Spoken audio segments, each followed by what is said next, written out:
Hello everyone and welcome back to Comic Book Weekly. We're in a very special episode today. We're at our double D's. So I think this deserves a high five all around. Woo! Woo! Get out of here! Get out of here! Get out of here! Cameraman, get back there! We didn't let you out of your cage. So today we're going to be discussing video games and comic books because video games rock. We all love video games and we all love comic books. Today I'm doing Green Lantern Corps issue 25. It is 0 year from the Batman tie-in for 0 year. And 0 year, if no one has been following, is Scott Snyder's re-envision of Bruce Wayne just as he was becoming Batman. So this is pretty much just an origin story of Green Lantern John Stewart before he was a Green Lantern, and for all John looks a lot different than he usually does on the Daily Show. He does. I mean, he looks a lot more colored actually, but not the same John Stewart. So what pretty much the basis of this story is that John Stewart is a Marine during the Batman Year Zero, and he's going to Gotham during the whole Gotham blackout that Riddler caused in Year Zero, and he's trying to help people from escape Gotham from the flood. These are the Marines. And so it's a really cute story. I thought it was really, really well written, and it was fun to read. The writer is Van Jensing, and the artist is Victor Druginu. Don't worry about that one. That one's a tough one. Okay. Almost like Von Grawbadger. Yes. Von Grawbadger. And so, overall, the writing, I give it a 9 kapows because I thought it was actually pretty wicked. I enjoyed the story. It was cute. It was a nice side story. And it was a cool tie-in to Batman Year Zero, seeing a Green Lantern Corps tie-in, and I thought that was pretty neat. And it showed kind of how John Stewart really hasn't changed since he's been a Green Lantern. I thought that was really, really neat. The art, though, itself, I wasn't too fond of. I thought it was alright. I gave it 6 kapows because it was alright. And I'm going to pass you now to Bubbles. Yes. Today I'm going to talk to you guys about Manifest Destiny, done by Chris Dinges and Matthew Roberts. This was put out by Image. It's, remember? Yeah. Younger brother of Eric and Julia Roberts, actually. Not really. Yes. This is a really great comic. I've been looking forward to this. I saw a bunch of commercials in it in the other Image comics that I read.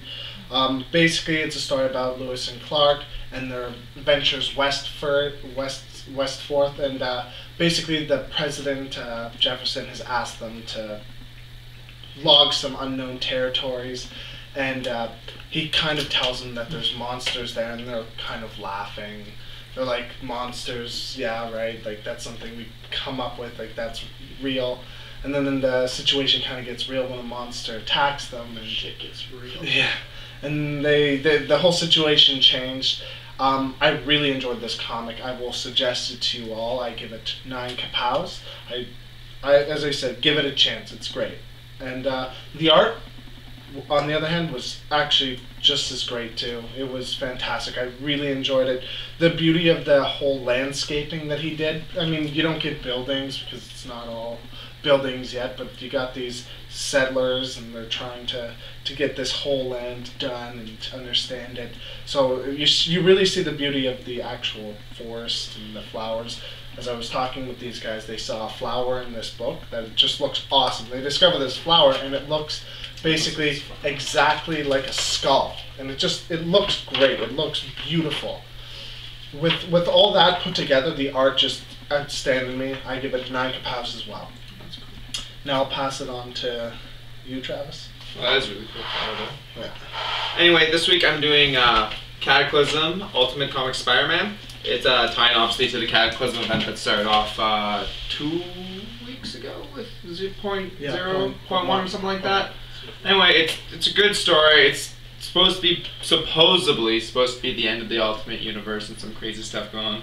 But more solely in this one, it's Miles Morales getting back into his suit and becoming Spider-Man again after the year that he took off. And it also shows a couple other teenage superheroes like Cloak and Dagger, which have just been reintroduced into there, and it shows Jessica Drew with the Ultimates. In total, it's kind of like a prequel to the .1, but also it's like takes place at the same time in a way. It's just like his getting there. It's a good story in total. It shows a lot of relationships in that and how it's going and how he's feeling and how the city respects him now a bit more. It's a very good issue. I'm going to give it 8 kapows for the story there. The art also I really enjoyed. It very like good lighting and shading where it needed to be, especially with Cloak and Dagger, the light and the darkness, so that way it goes well the way they do it. And also with certain people's like emotions, like him sleeping in class and such, was very well done. I'm going to give that 7.5 kapows on the art. In total, pick up Cataclysm if you can. It's going to be a great series, I have a feeling. It's done by Bendis, so you can't go wrong 9 times out of 10. Now I'm going to pass it over to you, Lois. Hey guys, this week I've got IDW's Wraith issue 1, written by writer-creator of Lock and Key, which is a fantastic series. If you get a chance to pick it up, they just did the #1 for 1 issue from 100 Penny Press a couple weeks ago. It's definitely worth your time. Anyway, also C.P. Wilson III and Jay Photos work on this this book. It's another creepy horror book by Joe Hill. It's weird, it's dark, it's trippy. It's kind of vague, although this issue is way overly detailed and way drawn out. They drone on about things way too much without really getting to the heart of the story. Although it is apparently a prologue, as well as being stuff that was slashed from a book that Joe Hill's working on called NOS 4A2, which is the license plate on the car on the cover, which is the Rolls-Royce 1938 Rolls-Royce Wraith, for which the book's named. All in all, it's an interesting read, but this one was not what I was really hoping it would be when I read about it. I thought it would be very interesting, but it was kind of underwhelming. So I give the story 6.5 kapows. You can tell it's taking it going somewhere cool, but at the same time, this issue's kind of weak. So that's, you know, if you don't get this on the first printing, don't worry about it. It's okay. The art I give 5 kapows. It's very dated work. It's reminds me of Kevin Eastman's 80s Ninja Turtle stuff, which I love the current covers for the TMNT series that Eastman does. Those are the covers I collect, but the art in its entirety is not that great. So I only give 5.5 kapows. But, definitely. That being said, it's not a bad book. Don't worry if you pick this up. I think you'll enjoy it. But it was underwhelming. I was expecting it to perform a little better than it did, I guess. So, but the story is, I think, going to be much more interesting. Anyway, so that wraps it up for that section of the show. We want to talk about the video game industry and comic books and games that are based on comics, or comics that are spin-offs from video games as well. So one of the big ones that I liked a lot was Ultimate Alliance. That was probably my favorite. I like the first one. The second one's really good, and it's based on Civil War. I just like #1 better. I don't know, I just find like 2 was just the same as #1, almost just different characters and all the things. Well, they didn't get as creative as they could have. Yeah. But you can play with your friends. There's too many people that were similar though. Like Yeah. Iron Man was similar to some of the other powerhouse, like Cyclops, who had like similar things with the lasers and bounce. But that's why in #2 they got rid of a lot of double characters. Like there was a lot of people that weren't double characters in #2. The one thing I found with Marvel's 2 Ultimate Alliance is that lots of variety of characters, even underwhelming characters such as like Songbird and Penance, who most people in Marvel, most people play video games don't even know who the heck they are. But I love Songbird. I love the Thunderbolts. So Penance Norman Osborn and Venom were all sitting there from the Thunderbolts team. The story was great of it. I loved playing both of them. And then a perfect example of that is the X-Men Legends games as well. The classic X-Men Legends games. Which was also very fun. And also, which also brings X-Men Nemesis. I mean, sorry, was it Nemesis for the? Remember we played it. Oh, Marvel's Nemesis, the fighting game that actually spawned a comic book series after it. That was actually really good. Yeah, I actually really enjoyed that series. And not only that, but I didn't. It's not the Marvel characters I enjoyed in that game. I actually loved the Nemesis. Yeah, like Wink. Blink. I like Hazmat. The Hazmat, the guy who spat the They created some great. So out of the last 10 years, though, you guys, I think we probably all agree what the best comic book game It's going to be Arkham. Batman Arkham Asylum. Spider-Man 2.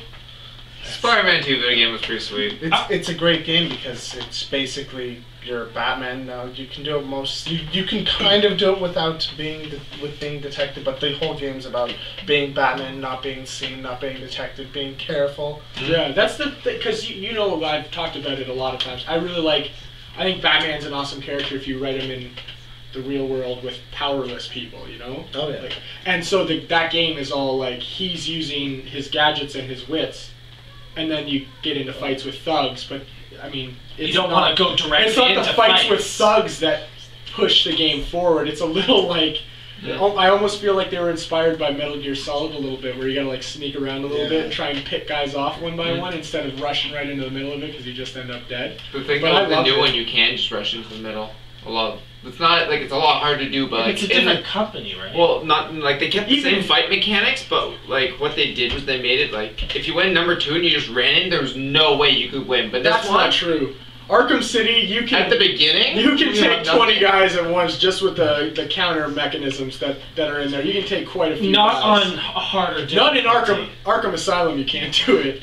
But in Arkham City, there was like deliberately try and get 20 guys in a pile and then just beat the crap out of all of them. Well, if they were the armored guys, it was a lot harder. No, like I mean, like you can go in now and the way they have it with the fight mechanics, it's like I remember one of the most moves I thought had the most potential was when you slam the ground and send the bats out to stun everyone around you. They actually made it effective in this game. It actually doesn't just do like a 1 foot radius around you. It actually goes out like 2 feet and stuns everyone. Yeah. And it also hits armored people. Except for the kung fu people are so annoying now. One thing I want to talk about is how when comic book movies spawn comic book games, I think most of them that have come out have been pretty terrible. I mean, some examples is the Superman game before the Superman Returns came out. The Spider-Man but I mean, games. Superman. So Spider-Man 2 was good. Superman didn't punch anybody in that movie, so like. And how was the game gonna be good? Yeah, and then there was the Iron Man. I think that's the latest one. They did an Iron Man. They did Captain America. And they did Captain America. It looked good. I don't know if it was good. I didn't hear any good stuff about it. But on the flip side of that, though, like, although it doesn't follow the plot of the movie as closely as maybe some of these other ones do, X-Men Origins Wolverine the game is a ton of fun to play, and it's good. You get to like experience a lot of Wolverine's powers like from a first-hand perspective. You jump. I think probably 5 minutes into the game, you jump off a cliff onto a helicopter and like stick a guy's head into the rotors and crash the helicopter. It's friggin' awesome. You know, it's pretty cool, and there's a lot of other cool stuff in it too. Like there's a danger room part at one point too where you can fight guys. So like it's a pretty good game that was spawned by the movie, but it's rare. One of the few rare ones. There's not a whole lot of them. Like one of my favorite games that's out right now that's comic book inspired is Injustice, and they actually have a comic book out too right now, and I really love the comic book. The comic book is amazing. The game is fun. I mean, even before that, there was the Mortal Kombat versus DC, which was even long before that. You had Marvel versus Capcom. Yeah, like they've been doing it for a long time. Speaking of an old game like that, what are your like old like Sega or Nintendo? Oh, like the old Spider-Mans. The best one that we can all agree on, the arcade version of the X-Men. We go to the arcade and you use the... That one was pretty good, but my favorite is Maximum Carnage. Maximum Carnage is sick, and so's Turtles in Time. That one is sick. I used to play when I was young. I used to play that with my big sister all the time. Like it was one of those like bonding moments. You sit down with a sibling and you play a game because you could play as, you know, you had 2 controller ports. You could pick 2 of the turtles, and she always liked Donnie, and I always liked Leo. So we got to go through it. And we were kids, so we sucked. And then they re-released it for Xbox, and I beat it in like an hour. I was like, man, I wish I would have been this good when I was a kid. Yeah, I remember that. So that was one of my favorite ones. Like there's a Marvel vs. Capcom was good too. I'm not a big fighting game fan like that. Like, but as I said, I'm huge on that. That's why I enjoy Marvel vs. Capcom. I liked 1, 2, and 3, and as they've got. It wasn't what Marvel vs. Capcom was. It was X-Men versus Street Fighter. Yeah. But they did Marvel vs. Capcom as well at one point, didn't they? They added like Cap and Captain America and a few others. What was it else they did? There's another one that they released where it was What was that other one? That other random game company. We should probably Capcom stop first. Yeah. because we're going way over. And we don't want to talk about stuff we don't MKG know. or something like that. But that wasn't a comic book game. They don't have a comic series? I thought they did. No, have it one. was a comic. Another really great game is the Deadpool game. I mean, it's your typical hack and slash, but it was fun. You have Deadpool's witty comments. He breaks the fourth wall. They do it so well that it brings Deadpool to life on the screen, and it's just funny. Did they make fun of the fact that his voice actor in the first Ultimate Alliance was good and he sucked in the second one? And then He makes fun of the fact that the person who is supposed to voice him, who's currently voicing him, he's like, why would that douchebag voice me? yeah. But it's again. You still have to pass me that game because I Yeah. still want to play it. You got it. It's very great. Also, there's the video games that spawn comic books. Something like Last of Us. I loved the game. I wasn't a big fan of the comic book. Gears of War. Yeah, which I'm still trying to find like the first volume so I can read it because I'm a huge fan of that series. Like number 3 is one of the best games I've ever played as far as storylines go. That was a great game, and I want to read the books because I feel like they're going to be awesome too. And then Assassin's Creed has some as well, which there was one that you could get at EB Games here in Canada and GameStop that was free. Like I went in one day and they just gave it away, and it's a thick graphic novel form called Subject 4, which is about One of the other subjects in the. it's about the animes. Russian guy, Yeah. Alex something. Okay, he's the one who's in Yeah, it's very in number 3. He chases after you. yeah. I think he's in 2. I think he's in 2 as well. It's either 2 or Brotherhood, but like it's cool. It's one of those ones you open it up and you're like, oh yeah, this is about the Brotherhood and how they're awesome, and then you're like, why does the Brotherhood seem like a bunch of assholes? And why do the Templars seem like the good guys? So it flips the whole world on its. I finished reading it and I was like, it's good, but I don't know if I like it. So it explains the downfall of the Brotherhood. So it's pretty cool. Otherwise, as far as a read goes, and it was free, so that's always cool. Thank you again for all watching, and always remember to keep picking up your weekly comics. Thank you.